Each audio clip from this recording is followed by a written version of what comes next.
ৰাজুৱে তাৰ পত্নীৰ সৈতে গাড়ী লৈ চহৰলৈ এটা বিল্ডিং চাবৰ বাবে গৈ আছিল। ৰাজু এজন ব্যৱসায়ী আছিল। সি এটা শ্বপিং মল খুলিবৰ বাবে এটা বিল্ডিঙৰ প্ৰয়োজন হৈছিল।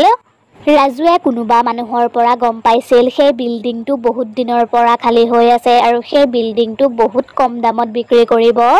ৰাণী চাবাচোন, এদিন আমাৰো সপোনটো পূৰণ হ'ব, আমি এটা শ্বপিং মল খুলিব পাৰিম। হয় দিয়ক, আমি এই বিল্ডিংটো ল'ব পাৰিলেই হ'ল। আৰু মই শুনিছো বিল্ডিংটো বোলে কম দামতেই বিক্ৰী কৰিব। ৰাজু আৰু ৰাণীয়ে বিল্ডিংটো চাবলৈ গ'ল আৰু সিহঁতে বিল্ডিংটো দেখাৰ পাছত বিল্ডিংটো দেখুৱাই দিয়া মানুহজনক ক'লে, দাদা, এই বিল্ডিংটো বহুত পুৰণি যেন লাগিছে আৰু বহুত মেৰামতিও কৰিব লাগিব। এনেকৈ হ'লে দেখোন আমাৰ বহুত লোকচান হ'ব আৰু আমি বহুত পইচা ভৰিব লাগিব। দাদা, আপুনি যদি বিল্ডিংটো ল'ব বিচাৰে তেতিয়াহ'লে আধা দামতেই মই আপোনাক বিল্ডিংটো বিক্ৰী কৰিম। মানুহে এই বিল্ডিংটো ল'বলৈ নিবিচাৰে কাৰণ মানুহে এই বিল্ডিংটোক ভুটীয়া বিল্ডিং বুলি কয়। হয় নেকি? তেতিয়াহ'লে মই এই বিল্ডিংটো ল'ম। ৰাণী, এই বিষয়ে তুমি কি কোৱা? ৰাণীয়ে ৰাজুক কাষলৈ টানি লৈ গ'ল আৰু ক'লে, আপুনি শুনা নাপালে নেকি? মানুহজনে এতিয়া কি ক'লে? এই বিল্ডিংটো ভুটীয়া বিল্ডিং হয় বোলে। এই বিল্ডিংটো লোৱাৰ পাছত যদি আমাৰ কিবা অসুবিধা হয় তেতিয়া কি হ'ব? কি কথাবোৰ কৈ আছা তুমি? মানুহজনে কি ক'লে শুনা নাপালা? মানুহজনে বিল্ডিংটো আধা পইচাতেই দিব। তেনেকৈ হ'লে আমাৰ বহুত লাভ হ'ব। তেতিয়াহ'লে তুমি যি ভাল দেখা তাকেই কৰা। তেতিয়াই ৰাণীয়ে মানুহজনক সুধিলে, দাদা, বিল্ডিংটো ইমান পুৰণি যেনো লগা নাই, মাত্ৰ অলপ ভাঙি চিঙি আছে। ইয়াত আগতে কি আছিলনো? বাইদেউ, আগতে ইয়াত গেম চেণ্টাৰ আছিল। ইয়ালৈ বহুত মানুহে গেম খেলিবলৈ আহিছিল। কিন্তু এদিন হঠাৎ এই বিল্ডিংটোত জুই লাগি গ'ল। তাৰ পাছতেই ইয়াৰ ওচৰে পাজৰে থকা মানুহবোৰ ক'ৰবালৈ গুচি গ'ল আৰু এই বিল্ডিংটো চোৱা চিতা কৰা মানুহো নাইকিয়া হ'ল। হয় নেকি? তাৰমানে কথাবোৰ তেনেকুৱাহে আছিল। ৰাজুৱে সেই মানুহজনৰ পৰা বিল্ডিংটো কিনি ল'লে আৰু বিল্ডিংটো চোৱা চিতা কৰিবলৈ এজন চকীদাৰ ৰাখিলে আৰু সেই চকীদাৰজনৰ নাম শংকৰ আছিল। শংকৰ, মই কেইদিনমানৰ পাছত এই বিল্ডিংটোৰ মেৰামতিৰ কাম আৰম্ভ কৰিম। তুমি এইকেইদিন বিল্ডিংটোৰ চোৱা চিতা কৰিবা, চাবা যাতে বিল্ডিংটোৰ ভিতৰলৈ কোনো সোমাব নোৱাৰে। হ'ব ছাৰ। তোমাক দেখাত বৰ সৰু যেন লাগিছে। মই কলেজত পঢ়ি আছো। মোৰ ঘৰখন চলাবৰ বাবে মই এই কামটো কৰিবলগীয়া হৈছে। আপুনি চিন্তা নকৰিব, মই আপোনাৰ বিল্ডিংটোৰ ভালদৰে চোৱা চিতা কৰিম। ৰাজুৱে শংকৰক ভূতৰ কথা নকলে আৰু সিহঁতে তাক তাতেই থৈ সিহঁত তাৰ পৰা গুচি গ'ল। শংকৰে গেটৰ বাহিৰতে এখন চকী পাৰি বহি ল'লে আৰু লাহে লাহে ৰাতি হ'বলৈ ধৰিলে আৰু চাৰিওফালে অন্ধকাৰ হৈ আছিল। শংকৰে তাৰ কাষতে এটা লেম্প জ্বলাই লৈছিল আৰু গেটত এটা লাইটো লগাইছিল। ইয়াত দেখোন বহুত দূৰলৈকে লাইটৰ পোহৰেই দেখা নাই। ভালেই হ'ল গেটত মই এটা লাইট লগালো, নহ'লে গোটেই ৰাতি আন্ধাৰতেই থাকিবলগীয়া হ'লহেঁতেন। শংকৰে এখন কিতাপ উলিয়াই ল'লে আৰু সি কিতাপখন পঢ়িবলৈ ধৰিলে। তেতিয়াই সি বিল্ডিংটোৰ পৰা কাৰোবাৰ মাত শুনিলে, যেন বিল্ডিংটোৰ ভিতৰত কোনোবা ছোৱালীয়ে গান গাই আছে। শংকৰে শব্দবোৰ ক'ৰ পৰা আহি আছে ভালদৰে ধ্যান দি শুনিবলৈ ধৰিলে, কিন্তু সি একোৱেই ধৰিব পৰা নাছিল শব্দবোৰ ক'ৰ পৰা আহি আছে, কাৰণ বিল্ডিংটোৰ আশে পাশে কোনো মানুহেই নাছিল। এই শব্দবোৰ ক'ৰ পৰা আহি আছে বাৰু? মইতো আবেলিৰে পৰা ইয়াতেই বহি আছো, তেতিয়াতো কোনো মানুহ বিল্ডিংটোৰ ভিতৰলৈ যোৱা নাই। বিল্ডিংটোৰ ভিতৰত চাগে বহুত আন্ধাৰ হৈ আছে। মই এতিয়া কেনেকৈ চাওঁগৈ বাৰু? শংকৰে কিছু সময় অপেক্ষা কৰিলে, কিন্তু গানৰ শব্দবোৰ বন্ধ হোৱা নেদেখি সি লেম্পটো লৈ বিল্ডিংটোৰ ভিতৰলৈ যাবলৈ ধৰিলে। গানৰ শব্দবোৰ দেখোন বন্ধ হোৱাৰ নামেই লোৱা নাই। নিশ্চয় কোনোবায়ে মোক জোকাই আছে। তহঁতৰ খবৰ লৈ আছোগৈ মই। শংকৰে লেম্পটো লৈ বিল্ডিংটোৰ ভিতৰলৈ সোমাই গ'ল আৰু গান গাই থকা ছোৱালীজনীক বিচাৰিবলৈ ধৰিলে, কিন্তু সেই ছোৱালীজনীক বিচাৰি নাপাই সি তাৰ পৰা যাবলৈ উভতিছিলেই, তেতিয়াই সি তাৰ সন্মুখত এজনী চোৰেলক দেখিলে।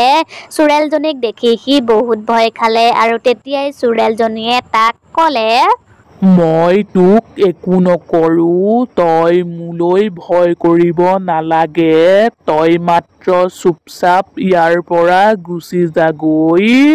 আৰু এটা কথা মনত ৰাখিবি, ইয়াৰ পাছত যাতে তোক এই বিল্ডিংটোৰ আশে-পাশে কেতিয়াও দেখা নাপাওঁ।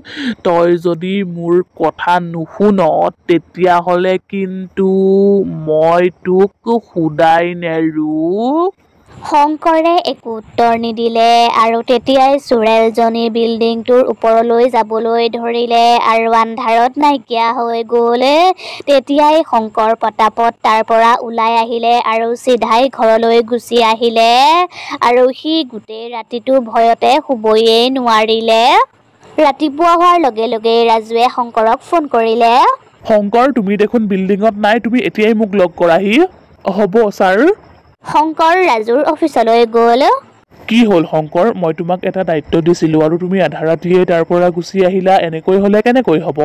তাৰ পাছত শংকৰে ৰাজুক সকলোবোৰ কথা ক'লে, কিন্তু শংকৰৰ কথাবোৰ ৰাজুৱে বিশ্বাস নকৰিলে আৰু হাঁহিবলৈ ধৰিলে। কলেজত পঢ়ি থকা ল'ৰা এটায়ে এনেকুৱাবোৰ কথা ক'লে শোভা নাপায়। তোমাৰ যদি চাকৰিটো কৰিবলৈ মন নাই তেতিয়াহ'লে মোক চিধা-চিধিকৈ কৈ দিয়া, মই বেয়া নাপাওঁ নহয়। ছাৰ, মোৰ কথা বিশ্বাস কৰক, মই সঁচাকৈয়ে কৈছোঁ। হ'ব, তুমি এতিয়া যাব পাৰা, মই বেলেগ চকীদাৰ বিচাৰিম। ৰাজুৱে তাৰ অফিচৰ পৰা শংকৰক পঠিয়াই দিলে আৰু শংকৰ ঘৰলৈ গুচি গ'ল। সি এতিয়া কি কৰিব একো বুজিয়েই পোৱা নাছিল। তেতিয়াই তাৰ ফোনটো বাজিল। হেল্ল' শংকৰ, তোমাৰ ফিজটো জমা কৰিব লাগিছিল নহয়, বহুত দিন হৈ গ'ল, সোনকালে তোমাৰ ফিজটো জমা কৰি দিবা। ঠিক আছে, হ'ব ছাৰ, মই চেষ্টা কৰিম। ফোনটো অহাৰ পাছতে শংকৰ আৰু বেছি চিন্তাত পৰিল। মই এতিয়া কি কৰিম বাৰু? এফালে কলেজৰ ফিজ জমা কৰিব লাগে আৰু আনফালে ৰুমৰ ভাড়াও দিব লাগে। কিমান কষ্টৰ ফলত এই চাকৰিটো পাইছিলোঁ। এই চাকৰিটো হেৰুৱাব লগা হ'লে মোৰ কি গতি হ'ব? কিন্তু সেই ভুটীয়া বিল্ডিংটোলৈও দেখোন ভয় লাগে। নাই, মই যিকোনো উপায়েৰে হ'লেও এই চাকৰিটো কৰিবই লাগিব। তাৰ পাছত শংকৰে আকৌ সেই চকীদাৰৰ কামটো কৰিম বুলি ভাবিলে আৰু সি সেই ভুটীয়া বিল্ডিংটোৰ ওচৰলৈ গ'ল আৰু যিমানেই ৰাতি হৈ আহিছিল সিমানেই তাৰ ভয় লাগি আহিছিল। হে ভগৱান, তুমিয়ে এতিয়া মোক ৰক্ষা কৰিবা। মোৰ এই চাকৰিটোৰ প্ৰয়োজন নথকাহেঁতেন মই মৃত্যুৰ মুখলৈ কেতিয়াও নাহিলোহেঁতেন। শংকৰে মনে মনে ভুৰভুৰাই আছিল আৰু তেতিয়াই সি পটককে বিল্ডিংটোলৈ চালে আৰু দেখিলে সেই চোৰেলজনী বিল্ডিংটোৰ ওপৰত ৰৈ আছে আৰু তাক ইংগিতেৰে ভিতৰলৈ মাতিছে। হে ভগৱান, সিদিনা দেখা চোৰেলজনীয়ে দেখোন, আৰু চোৰেলজনীয়ে দেখোন মোক ভিতৰলৈ মাতিছে। মই এতিয়া যাওঁ নে নাযাওঁ? মই যদি নাযাওঁ তেতিয়াহ'লে চোৰেলজনী নিজেই বাহিৰলৈ গুচি আহিব আৰু তেতিয়া মোৰ বেছিহে বিপদ হ'ব। নাই, মোৰ যি হয় হ'ব, মই ভিতৰলৈ সোমাই যাওঁ। তাৰ পাছত শংকৰ ভয়ে ভয়ে বিল্ডিংটোৰ ভিতৰলৈ সোমাই গ'ল আৰু দেখিলে তাৰ সন্মুখত চোৰেলজনী ৰৈ আছে আৰু চোৰেলজনীয়ে তালৈ বৰ খঙেৰে চাই আছে। মই তোক ইয়ালৈ আহিবলৈ মানা কৰা নাছিলোঁ, তই ইয়ালৈ আকৌ কিয় আহিলি? তাৰ মানে তোৰ মৰিবলৈ মন গৈছে ন? সেইখিনি কৈ চোৰেলজনীয়ে শংকৰক ডিঙিত ধৰি ওপৰলৈ উঠাই ল'লে। আপুনি মোৰ কথাটো শুনকচোন, মই বৰ বাধ্য। শংকৰৰ কথা শুনি চোৰেলজনীয়ে তাক এৰি দিলে। মই গাঁৱৰ পৰা চহৰলৈ পঢ়িবলৈ আহিছোঁ। মই কলেজত ফিজ জমা কৰিব লাগে আৰু ৰুমৰ ভাড়া দিব লাগে। মই যদি এই চাকৰিটো নকৰোঁ তেতিয়াহ'লে মই পঢ়া-শুনা বাদ দি গাঁৱলৈ উভতি যাব লাগিব। মই তোৰ কথাবোৰ বুজি পাইছোঁ, কিন্তু মই তোক ইয়াত চাকৰি কৰিবলৈ নিদিওঁ। মই ইয়ালৈ কাকোৱেই আহিবলৈ নিদিওঁ। কিন্তু কিয়? আপুনি কিয় ইয়ালৈ কাকো আহিবলৈ নিদিয়ে?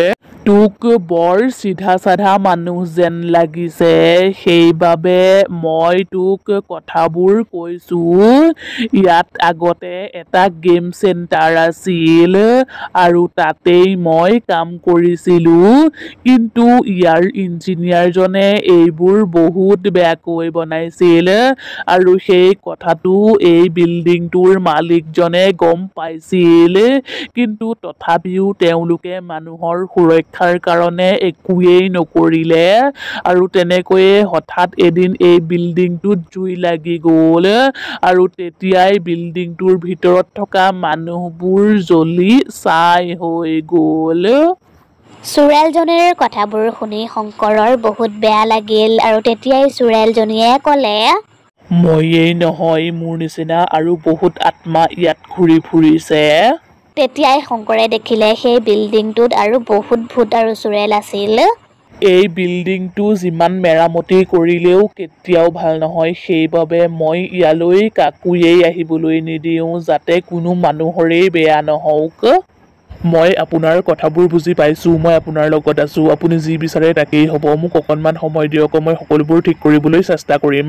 সেইখিনি কৈ শংকৰ বাহিৰলৈ ওলাই আহিলে আৰু তেতিয়াই সি ৰাজুক লগ পালে আৰু শংকৰে ৰাজুক সকলোবোৰ কথা ক'লে আৰু ৰাজুক বিল্ডিংটোৰ খিৰিকীখনৰ ফালে চাবলৈ ক'লে। তেতিয়াই ৰাজুৱে খিৰিকীৰ ফালে চালে আৰু তেতিয়াই সি তাত বহুত ভূত আৰু চোৰেলক দেখা পালে। শংকৰ, মই এতিয়া কথাবোৰ বুজি পাইছোঁ, ঠিক আছে হ'ব, মই এই বিল্ডিংটো ভাঙি পেলাম আৰু ইয়াত নতুনকৈ আৰু ধুনীয়াকৈ এটা বিল্ডিং বনাম। কথাটো শুনি ভূত আৰু চোৰেলবোৰে মুক্তি পালে আৰু কিছুদিনৰ পাছতেই ৰাজুৰ শ্বপিং মলটো বনাই হৈ গ'ল।